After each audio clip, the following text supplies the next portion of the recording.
আসসালামু আলাইকুম, hi guys. আমরা চলে আসছি মাহফুজ মামার বিয়েতে, বিয়ে খেতে, বউ ভাত খেতে চলে আসছি। বিয়ে খাওয়া শেষ। তো এই তো এখন দেখেন আমাদের আন্টিরা আছে, আমাদের আপুরা আছে, সবাই চলে আসছে। তো খাওয়া দাওয়া শেষ, আমরা খাওয়া ফেলেছি। তো এই দেখেন আমার বাচ্চারা নিয়ে নাইম, কি অবস্থা নাইম?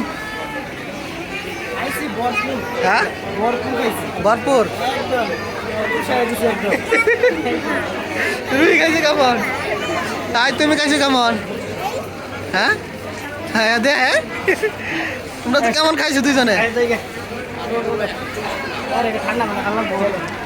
তো চলেন আমরা এখন যাবো গা ভাই, চলেন আমরা আস্তে আস্তে এগিয়ে যাবো। এখনই শেষ আমরা খাওয়া দাওয়া, তো আমরা চলতেছি, দেখি আস্তে আস্তে এই যে খাওয়া দাওয়া শুরু হয়েছে। এখানে অনেকজনে কিছু খাইতেছে। আলমগীর ভাই খাইতেছেন? আর কিছু লাগবো নি? হ্যাঁ খাইছি আমরা, হ্যাঁ খাইছি।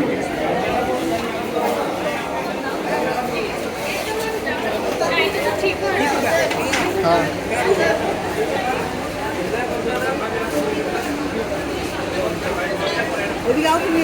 আচ্ছা, আমরা কথা কই না বাইরে, কারা বাইরে